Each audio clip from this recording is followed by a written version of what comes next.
मारवाड़ क्षेत्र के अंदर जैसा हमारा फूड कल्चर है उसमें चाय घुल मिल गई। हम सुबह उठते हैं चाय पीते हैं और शाम को सोने के बाद तक चाय पीते हैं।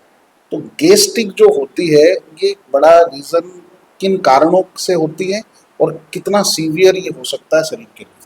तो राजेंद्र जी एकमात्र सहारा हुआ करते थे। 2-3 पेशेंट जब हमने भी यहाँ से भेजे, क्योंकि एम्स में अप्रोच करना या मथुरादास माथुर में अप्रोच करना आम लोगों के लिए, और जो लोग कम पढ़े लिखे हैं, जिन लोगों का डे बाय डे इतने बड़े हॉस्पिटल में कामकाज नहीं पड़ता, तो बहुत जटिल हो जाता है। आप ओल्ड एज में हैं, आपकी उम्र ज़्यादा है, मतलब 60+ है, आपको कोई डायबिटीज़ है या हाइपरटेंशन है, कुछ मेटाबॉलिक डिसऑर्डर है, यदि उसको खाना खाने के बाद यदि गैस बन रही है, गले में जलन हो रही है, छाती में भारीपन है, तो उसको तो कार्डियोलॉजिस्ट को दिखाना ही चाहिए। तो नमस्कार, मारवाड़ एक्सप्रेस अपनी स्पेशल सीरीज के दौरान जेतारण और पूरे मारवाड़ क्षेत्र के अंदर ऐसी शख्सियत जिन्होंने अपने फील्ड के अंदर बहुत रोचक और बहुत कमाल का काम किया है, उन सब का परिचय करवाने की स्पेशल सीरीज के दौरान आज हम आपका परिचय करवाने वाले हैं। हमारे जेतारण के जाए जन्मे और जोधपुर जिनकी कर्म भूमि रही है, खासकर मेडिकल क्षेत्र की अगर हम बातचीत करें तो मथुरादास माथुर से लेकर एम्स में अपनी उन्होंने सेवाएं दी। उसके बाद में अतुल्यम नाम का अपना खुद का एक मेडिकल क्षेत्र के अंदर बहुत बड़ा इंस्टीट्यूट उन्होंने खड़ा किया। और हेल्थ के अंदर जब भी हम बात करते हैं तो हमें बताया गया कि पहला सुख निरोगी काया है, और उस निरोगी काया में आपाधापी के जीवन में, शादी विवाह का जीवन हो या हमारे घर में बनने वाली रेसिपीज, या हम बाहर थड़ियों के अंदर या फिर बाहर ठेलों के अंदर जो भी चीज़ें खाते हैं, उसके हाइजीन की, उसके न्यूट्रिशन की अगर बातचीत करें तो एक आम समस्या, चाहे वो 60 साल की एज वाले रिटायरमेंट के लोग हो या नई उम्र की जैन जी हो, उन सब के अंदर गैस की एक समस्या बड़ी सी आम होती है। और हम लोग बड़ी टैगों के साथ इस पर बातचीत नहीं करते, और यही समस्याएं आगे चलकर हार्ट अटैक तक हमको लेके चली जाती है। तो हमारे साथ जेतारण क्षेत्र के बड़े गैस्ट्रोलॉजर और मेडिकल क्षेत्र में पिछले करीब करीब 5-10 सालों में बहुत अद्भुत कार्य करने वाले राजेंद्र जी भाटी साहब हमारे साथ हैं। भाटी साहब, बहुत बहुत स्वागत आपका। Thank you. सबसे पहले विकास जी, आपको बहुत बहुत धन्यवाद अपने प्लेटफॉर्म पे मुझे इनवाइट करने के लिए और मुझे बात रखने के लिए मौका देने के लिए बहुत बहुत धन्यवाद। राजेंद्र जी का परिचय अगर मैं देने लगूं तो शायद 5-10 मिनट परिचय में चले जाएंगे। अपने एकेडमिक कोचिंग क्लासेस और स्कूलिंग के अंदर ये हमेशा से टॉपर रहे, फिर मेडिकल क्षेत्र में रहे, दिल्ली इंस्टीट्यूट्स में भी उन्होंने बहुत सारी जगह पर डिप्लोमा डिग्रियां करी है, जोधपुर के अंदर बहुत सारी पढ़ाई करी, और खासकर एम्स के अंदर जो आपका रिलेशन रहा, और एम्स में जो हमारे यहाँ क्षेत्र के जो भी लोग आ गए और आपने उन लोगों को जो फैसिलिटीज, जो एमिनिटीज, सुविधाएं वगैरह उपलब्ध करवाई। तो हमारे क्षेत्र के लोग ये जानना चाहते हैं कि आपका बेसिक एजुकेशन कहाँ से हुआ और फिर मेडिकल का बैकग्राउंड आपका कैसे चला। जो मेरी प्राइमरी जो बेसिक एजुकेशन हुई वो तो सरकारी गवर्नमेंट स्कूल में हुई। फिर अपना जो ये गवर्नमेंट गवर्नमेंट जो ठाकुर बाबा का थान है, अच्छा। वहाँ से फिर 6 क्लास से 12 क्लास जो हायर सेकेंडरी स्कूल है गवर्नमेंट, अच्छा। वहाँ से मेरी एजुकेशन हुई। 12th के बाद में मैंने फिर पीएमटी की तैयारी कोटा से की थी। कोटा से करने के बाद में फिर मेरा सिलेक्शन हुआ था ऑल इंडिया और राजस्थान पीएमटी दोनों में हुआ था। ऑल इंडिया से मैंने एमबीबीएस की थी राजकोट से, राजकोट मेडिकल कॉलेज है, गवर्नमेंट मेडिकल कॉलेज, वहाँ से की थी एमबीबीएस। एमबीबीएस के बाद में मैंने इंटर्नशिप की थी जो बीजेएमसी सिविल हॉस्पिटल है अहमदाबाद, जो काफ़ी यहाँ पे नाम है उसका, रुतबा भी है, वहाँ से मैंने इंटर्नशिप की थी 1 साल के लिए। फिर मेरे पीजी में सिलेक्शन हुआ था, उसका मैंने बीकानेर है जो एसपी मेडिकल कॉलेज है बीकानेर, वहाँ से मैंने मेडिसिन की डिग्री की, जो 3 साल की पीजी होती है, जो मेडिसिन में तो फिजिशियन होते हैं। ओके। 3 साल की डिग्री मैंने बीकानेर करने के बाद सीनियर रेजिडेंसी होती है जो 1 साल की होती है, वो मैंने एम्स जोधपुर से की थी। उसी टाइम कोविड की फर्स्ट वेव हुई थी। अच्छा, साल 19-20। हाँ 19-20, हाँ उस टाइम में वहाँ पे था एम्स जोधपुर में, और उसी टाइम मुझे मौका भी मिला था अपने एरिया लोगों की सेवा करने का। उसी दौरान हमारा ऑल इंडिया में नीट एसएस होता है जो सुपर स्पेशलिटी के लिए एग्ज़ाम होता है। अच्छा। उसी के दौरान मेरा सिलेक्शन हुआ था। फिर मैंने डीएम गेस्ट्रो 3 साल एसएनएमसी है, एसएन मेडिकल कॉलेज जो जोधपुर में एमडीएम हॉस्पिटल के साथ एसोसिएट है, वहाँ से मैंने डिग्री डीएम गैस्ट्रोएंटरोलॉजी की। उसी टाइम सेकेंड वेव थी तब मैं एमडीएम में काम कर रहा था। अच्छा। तो हम उस टाइम डिग्री कम कर रहे थे, एज ए जनरल फिजिशियन की तरह काम कर रहे थे। और आपको भी पता है उस टाइम हाँ, जो हालात कोविड की बहुत महामारी क्रिटिकल थी, होते हैं। हाँ उस टाइम जो भी अपने एरिया जो भी उस टाइम जो हमको हमारी जो भी सेवाएं दे रहे थे, तो हमने पूरे मन जब से। कोविड के हालात ऐसे थे कि जब भी जोधपुर किसी भी पेशेंट को रेफर किया जाता था, अमूमन किसी को कुछ पता नहीं था कि कहाँ बेड मिलना है, कहाँ एडमिट करना है, किस डॉक्टर को हमको दिखाना है।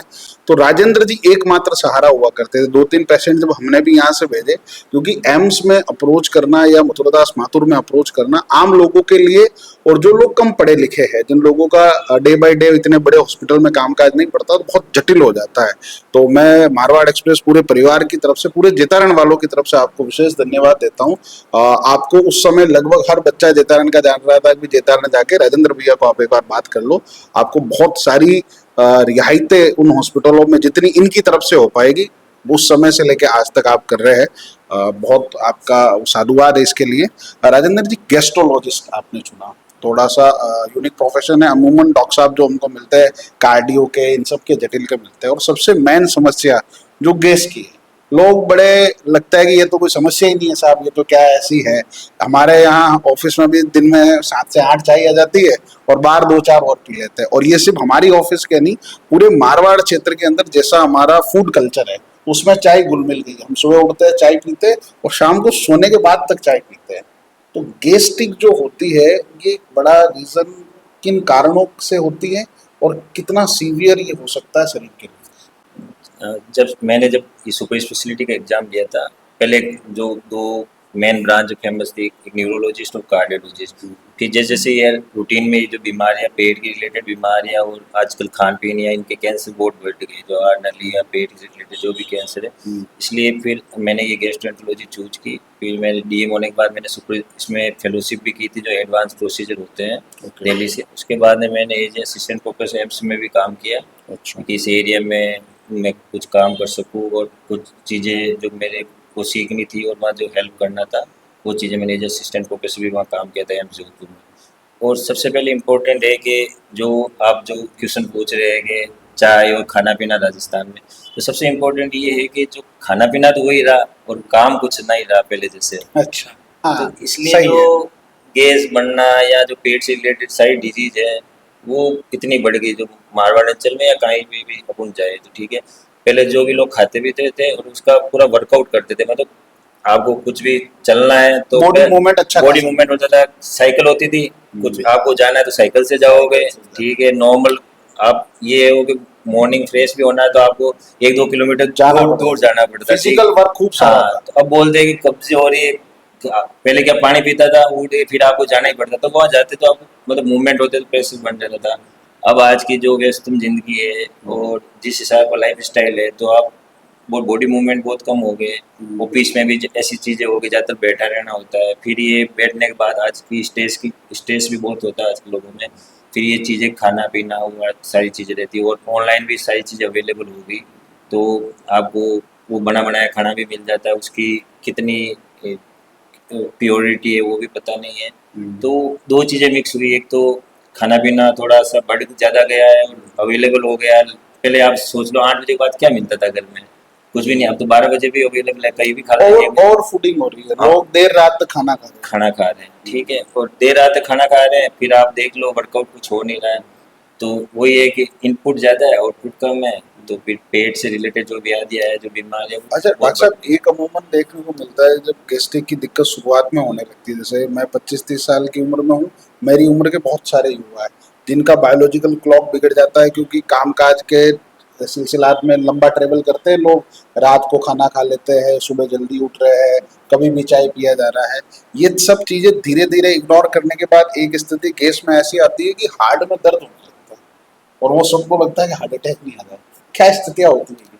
देखिए, एक तो सबसे पहले है कि गैस को कब इग्नोर नहीं करना चाहिए, ठीक है।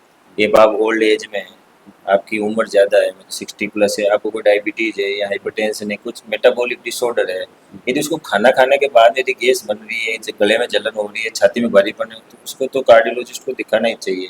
कम से कम शुगर है, ब्लड प्रेशर है, और एक बार कार्डियोलॉजिस्ट से ईसीजी तो करवानी चाहिए। कि जो पोस्ट प्रांडियल बोलते हैं, खाने के बाद में एसिडिटी बढ़ती है या कुछ जलन हो रही है, तो उसमें ये आपको हार्ट की बीमारी की तरफ संकेत कर सकता है। ये चीज़ जब है जब आपके पास कोई कोमोर्बिडिटी है, जैसे डायबिटीज़ है, हाइपरटेंशन है, या आपका कोलेस्ट्रॉल बढ़ा हुआ है, या आपकी एज ज़्यादा है, ठीक है। और जो यंग एज है, तो उसमें क्या है कि खाने पीने की वजह से कई बार रिफ्लक्स की डिसऑर्डर होता है, तो खाना ऊपर चढ़ता है तो वहाँ से इसोफेजाइटिस है, इसमें स्वेलिंग आ जाती है, जो फूड पाइप होता है इसोफेगस में वो स्वेलिंग हो जाती है, तो इसमें जलन होना, और यहाँ पे एकदम इसोफेजाइटिस है, इन्फ्लामेशन होता है, तो इससे छाती में दर्द होना या सीने में दर्द होता है, जो अपन लोग बोलते हैं कि हार्ट अटैक तो नहीं है। फिर आजकल बहुत हार्ट अटैक आते हैं, तो ये सुन के वो आदमी घबरा जाता है कि यार कहीं मेरे को वो हार्ट अटैक तो नहीं आ गया। फिर उसमें चिंता करने या घबराने से क्या सिंपैथेटिक सिस्टम एक्टिव होता है, सिंपैथेटिक सिस्टम एक्टिवेट होने से क्या होता है, या स्पाज्म होता है, यही तो स्पाज्म होने से ऐसा लगता है कि खिंचाव हो रहा है, तो ऐसा लगता है मेरा हार्ट अटैक तो नहीं आ रहा। ये सारी चीजें। अच्छा, चाय की भूमिका क्या है? क्या छोड़ देनी चाहिए, या उसका कुछ रेगुलेशन है कि आप इतनी पियोगे तो ठीक रहेगा, देखिए, नए लोगों के लिए भी और जो एजेड लोग हैं? हाँ, सबसे इम्पोर्टेंट है कि सबसे पहले चाय और कॉफ़ी, हाँ। दो चीज़ें हैं हम गेस्टों में जो हम पेट के रिलेटेड है, तो चाय से ज़्यादा कॉफ़ी अच्छी है, ठीक है। अच्छा। कॉफ़ी में थी ब्लैक कॉफ़ी, एक कॉफ़ी ऐसा पदार्थ है रिसर्च करा हुआ है जो हाईएस्ट एंटीऑक्सीडेंट होता है, ठीक है, और ये लिवर की फैट को भी कम करता है और लिवर के कैंसर को भी रोकता है। वो भी ब्लैक कॉफ़ी होनी चाहिए, 3 से 4 कप ब्लैक कॉफ़ी होनी चाहिए। जो जितने भी खाद्य पदार्थ हैं या जो भी घरेलू नुस्खे हैं उसमें सबसे ज़्यादा जो हेल्पफुल है वो कॉफ़ी है। फिर अब आते हैं हम चाय पे, ठीक है। चाय ये है कि हमारे यहाँ पे बहुत रूटीन में चाय रहते हैं, ठीक है। ऑलमोस्ट कई लोग टी पॉजिटिव है, हाँ, टी मतलब पॉजिटिव है। अगर ब्लड सैंपल ले तो टी पॉजिटिव निकलेंगे, सही ठीक है। बात है। उसका इम्पोर्टेंट है, एक तो चाय एसिडिटी कब करती है, ठीक है। चाय ज़्यादा उकालने पे या ज़्यादा डार्क हो, मतलब ज़्यादा चाय की पत्ती है तो उसकी क्या एसिडिटी बढ़ जाती है, पीएच होती है चाय की जो वो बढ़ जाती है, तो अम्लता बढ़ जाती है उसका। हाँ, अम्लता बढ़ जाती है। अम्लता बढ़ने से क्या है, जिनको थोड़ी बहुत प्रॉब्लम है गैस्ट्राइटिस की या एसिडिटी की, तो उसमें फिर वो अम्लता बढ़ जाती है और एसिडिटी करती है। तो जिनको हम एसिडिटी होती है उनको हम चाय और कॉफ़ी का अवॉइड करने का बोलते हैं, या कुछ खा के पीजिए, भूखे पेट मत पीजिए। या ये होता है कि कई बार होता है कि मॉर्निंग में चाय पी लेते हैं, फिर खाना लेट तक खाते हैं। अच्छा, सुबह जो भूखे पेट चाय का एक प्रचलन हो गया है, आदमी उठता है सबसे पहले याद करता है कि चाय पियो, ये कितना घातक है? नहीं, सबसे इम्पोर्टेंट है कि आप चाय पीजिए। चाय के साथ ये है कि आप कुछ खाइए, ठीक है, तो जिससे क्या एसिडिटी न्यूट्रलाइज हो जाएगी, ठीक है। सबसे इम्पोर्टेंट पॉइंट ये है कि चाय आप बोले तो 2 टाइम या 3 टाइम पर्याप्त है, और कोशिश करिए कि कम पत्ती की और शुगर फ्री हो, मतलब, ठीक है। अब एक बेसिक रूल है, 1 कप चाय में 1 चम्मच शक्कर पड़ती है, ठीक है। यदि आदमी 5 कप चाय पी रहा है तो 5 चम्मच उसने शक्कर खा ली, ठीक है। तो मेन जो दिक्कत है वो उससे है, चाय से ज़्यादा है शुगर की वजह से, ठीक है। फिर अपन बोलते हैं मोटापा बढ़ रहा है, एसिडिटी हो रही है, गैस में आफरा आ रहा है, पेट फूल रहा है, वो सब चाय से ज़्यादा शुगर की वजह से पेट फूलना, ये सारी चीज़ें रहती हैं। अच्छा, डॉक्टर साहब से वैसे तो हमें बहुत सारी जानकारियां लेनी है। अगर इनके एजुकेशनल बैकग्राउंड के बाद और खासकर गैस की दिक्कत के बाद अगर हम पता करें, अतुल्यम एक ऐसा संस्थान जो बीते कुछ सालों में डॉक्टर साहब की खूब मेहनतें रही, जोधपुर में स्टेब्लिश है। सब अतुल्यम के बारे में बताइए, क्या सोच से आपने ये शुरू किया अतुल्यम? सबसे पहले अतुल्य नाम रखा था, ठीक है, इनक्रेडिबल रखा, ठीक है। अतुल्य की हमारी यही कोशिश रहती है कि अतुल्य एक्सपीरियंस हो, अतुल्य किसी से ठीक। तुलना रहे ही नहीं। हाँ, तो हमारा सबसे इम्पोर्टेंट हम ये जब कि हम वहाँ पे, मैं गैस्ट्रोएंटरोलॉजिस्ट है, एक एंडोक्राइनोलॉजिस्ट डॉक्टर साहब बैठते हैं, तो हमारा यही रहता है कि पेशेंट आए, जो भी हमारे पास आए, हम अच्छे से देखें, ऐसे से जांच पड़ताल करें, और जो आसपास जो भी हमारा अंचल है, मारवाड़ अंचल है या गरीब जैसे भी आए, अभी अपनी सिर्फ जोधपुर में ब्रांच? हाँ, अभी जोधपुर में कहाँ है ब्रांच, जोधपुर में? ये पाल रोड पे है, जो दलेखा की चक्की है, मैंने देखा चाहिए। दलेखा की चक्की के पास ही है। आप गूगल पे सर्च कर सकते हैं, और मेरे कितना नाम से भी। टाइम हो गया आपको वहाँ वर्क करते हुए? अभी 6 महीने हुए हमको ये अपने नया एस्टेब्लिशमेंट। नए स्टेबलाइजर। अच्छा डॉक्टर साहब, अतुल्यम तक सोशल मीडिया के हवालों से हम लोग पहुंच जाते हैं। अच्छा, मारवाड़ के लोग खासकर जेतारण के आसपास के लोग जब आते हैं अतुल्यम में, तो कौन कौन सी सेवाएं हैं? तो गैस्ट्रोलॉजिस्ट की आपकी, इसके अलावा और कौन कौन सी हाँ, सेवाएं? बाकी एंडोक्राइनोलॉजिस्ट भी है जो हार्मोन और डायबिटीज रोग देखते हैं, ठीक है। तो उनकी भी सेवाएं हैं। अभी उसके बाद हम इसको एक्सपांड करेंगे, 1-2 डॉक्टर और बहुत चीज़ को। अच्छा, इसी के साथ में जब अभी अपनी सोफे में बातचीत हो रही थी, आप एक बहुत बड़े शिविर के बारे में बातचीत बता रहे थे कि आने वाले समय में खासकर जेतारण को पर्टिकुलर लेकर एक बड़ा शिविर है, क्या है उसके बारे में? जो आपके साथ बैठने का एक मूल उद्देश्य मेरा ये था कि पॉडकास्ट के थ्रू आपकी जो ये मारवाड़ अंचल है, जो जेतारण के आसपास आपकी बहुत अच्छी रीच है, तो उसके थ्रू हम एक ब्लड डोनेशन कैंप कर रहे हैं, रक्तदान शिविर कर रहे हैं बड़ा, अगले जो 22 मार्च को आ रहा है, 22 मार्च नेक्स्ट संडे को। नेक्स्ट संडे को। हाँ, 22 मार्च को हम एक बड़ा रक्तदान शिविर कर रहे हैं, साथ में निःशुल्क परामर्श शिविर कर रहे हैं। अच्छा। इसमें जोधपुर के जाने माने डॉक्टर हैं, जो सुपर स्पेशलिस्ट डॉक्टर हैं, जैसे गैस्ट्रोएंटरोलॉजिस्ट हो गया, डायबिटीज एंडोक्राइनोलॉजिस्ट हो गया, न्यूरोलॉजिस्ट हो गया, कार्डियोलॉजिस्ट है, यूरोलॉजिस्ट है और कैंसर रोग विशेषज्ञ है, जिनकी ये सेवाएं मूलतः ग्रामीण परिवेश में नहीं मिलती है। तो मेरी कोशिश होगी कि ये मेरी जन्मभूमि है, मैं कुछ वापस सही इसके बात। लिए पे बैक कर सकूँ। सही तो एक बात। बहुत बड़ा आयोजन करें, साथ में ये रक्तदान मादान है, तो सही हम बात। लोगों को साथ में अंगदान का भी हम कर रहे हैं। अच्छा, अंगदान भी अगर वो करना चाहे तो शिविर के दौरान अपना नाम रजिस्टर नाम करा रजिस्टर सकते करा रहे हैं और उसकी अवेयरनेस के लिए एम्स से टीम आएगी, हैं। ओके। जो वो बताएगी कि एक बॉडी एक बंदा देता है तो कितनी जिंदगियां करते हैं। आंखों का डोनेशन से आंख किसी को देखने को मिल सकता है, सही। 2 जनों को किडनी मिल सकती है, लिवर मिल सकता है। तो सब लोगों को हमें ये अवेयर करेंगे तो अंगदान। ये कहाँ होगा डॉक्टर साहब 22 मार्च को? ये जो माड़ी समाज भवन है, जी। जो बस स्टैंड पे है, उस पे उस वहाँ दिन। पे तो आप ये एक चीज़ ज़रूर नोटिस कीजिएगा, आने वाली 22 मार्च को अतुल्यम और डॉक्टर साहब के विशेष सानिध्य से एक बड़ा मेडिकल कैंप होने वाला है। ऐसी सेवाएं जो अमूमन हमारे चेतारण क्षेत्र में या ब्लॉक में तहसील लेवल के क्षेत्रों के अंदर जिन बड़े डॉक्टर की सेवाएं नहीं मिल पाती है, उस बड़े बड़े मेडिकल फील्ड के अच्छे डॉक्टर साहब आने वाले हैं। साथ में एक ब्लड कैंप है और रक्तदान में आपको हमको बढ़ चढ़कर भूमिकाएं निभानी होती है। रक्तदान की अलग नेसेसिटी होती है, शरीर के अंदर नया खून बनता है। इन लोगों को विशेष रूप से आप लोगों को तवज्जो देनी है। इनके अलग अलग पोस्टर जैसे ही हम तक आएगा तो हम हमारे सोशल मीडिया हैंडल्स पर इनको पिन कर देंगे। आप सभी लोग उसका जरूर लाभ उठाएं। खासकर गैस की अगर आप दिक्कत से है, डॉक्टर साहब खुद भी रहेंगे और बहुत सारे जो ये बता रहे हैं कि जोधपुर भर से और पूरे मारवाड़ अंचल के जो बड़े डॉक्टर होंगे वो उस दिन आने वाले हैं।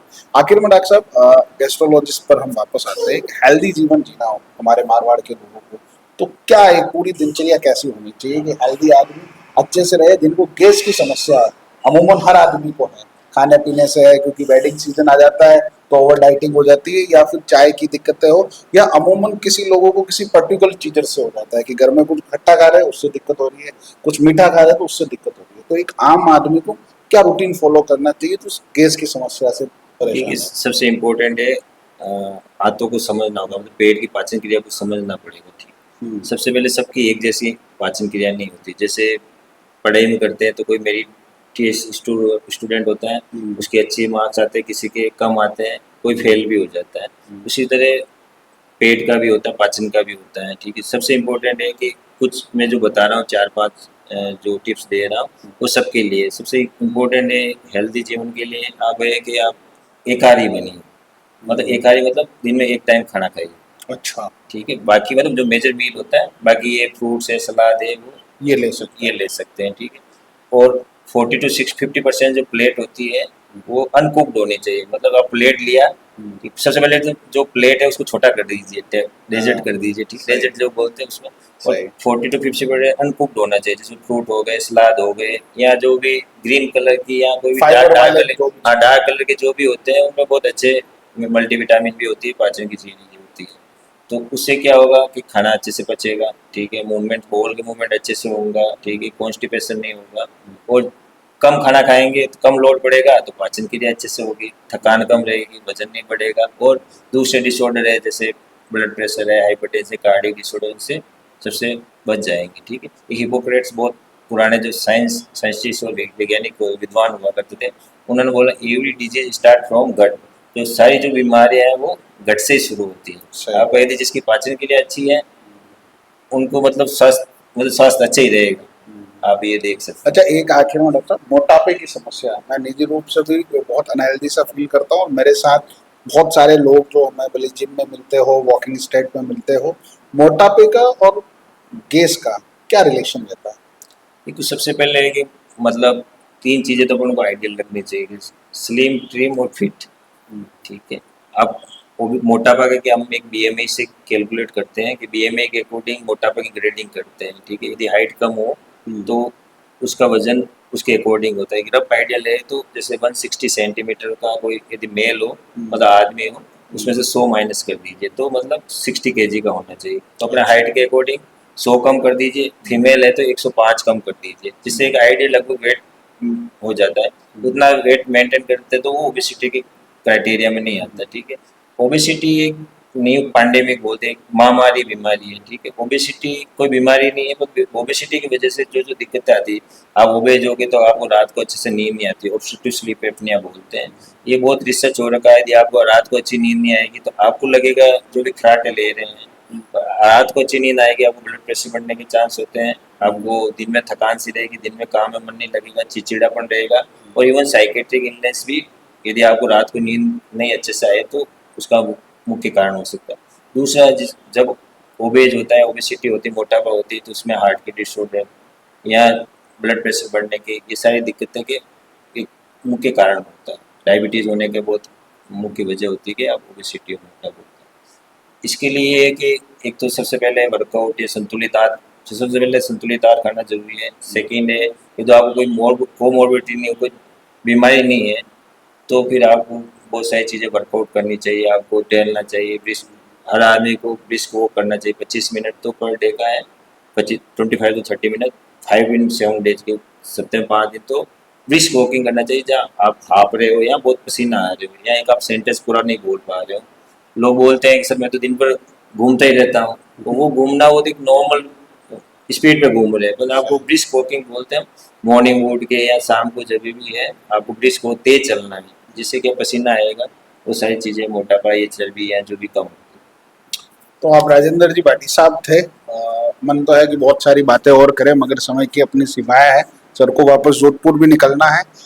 अतुल्य हॉस्पिटल करके इनकी एक अनूठी सी पहल है पूरे मारवाड़ क्षेत्र में। अगर आप गैस्ट्रो की और अन्य बीमारियों से अगर ग्रसित है और जोधपुर जैसी महानगर में जाकर अगर घर परिवार और अपनत्व जैसा एक माहौल चाहते हैं, तो ये डिस्प्ले पे जो आपको नंबर डिस्प्ले कर रहे हैं, आप इन पर बातचीत कर सकते हैं, हॉस्पिटल के स्टाफ से बातचीत करते हैं, और अगर आप चाहेंगे तो हम डॉक्टर साहब के भी आपको नंबर सीधे अवेलेबल करवा देंगे। और विशेष रूप से आपको ध्यान रखना है, आने वाली 22 मार्च को माली समाज देतारन प्राइवेट बस स्टेशन के अंदर एक विशाल चिकित्सा शिविर है जो बिल्कुल निःशुल्क रहने वाला है, और उसी के साथ में रक्तदान शिविर, ब्लड डोनेशन का एक बड़ा कैंप है। उसमें आप सबको, हम सब युवा साथियों को बढ़ चढ़कर भाग लेना है। शिविर को एक सक्सेसफुली शिविर बनाना है, और खासकर में जो अलग अलग ऐसी डिजीज जो रेयर डिजीज में आती है और जिनके इलाज के लिए हम बड़े बड़े एम्स में या अहमदाबाद, जयपुर जैसे बड़े महानगरों में जाते हैं, ऐसे डॉक्टर साहब आने वाले हैं। जैसे ही इनका पोस्टर हम तक आएगा, हम हमारे सोशल मीडिया हर हैंडल पर आपको मिल जाएगा। तो आपको शिविर का लाभ उठाना है, डॉक्टर साहब से जुड़ना है, और जोधपुर क्षेत्र के अंदर मेडिकल सेवाओं में अगर किसी प्रकार की आपको नेसेसिटी लगती है, कोई इम्यूनिटीज आपको अगर कम लगती है, आपको लगता है कि डॉक्टर साहब से बात करके आपको और आपके पेशेंट को अच्छा फील हो सकता है, तो आप मारवाड़ एक्सप्रेस की टीम से भी बातचीत कर सकते हैं। वैसे आप मारवाड़ एक्सप्रेस देख रहे थे, आपके साथ में विकास राज भाटी हूँ। इसी प्रकार के नॉलेज से जुड़े हुए अलग अलग फील्ड के वीडियो देखने के लिए हमारे चैनल के साथ में जुड़े रहे। बहुत बहुत धन्यवाद।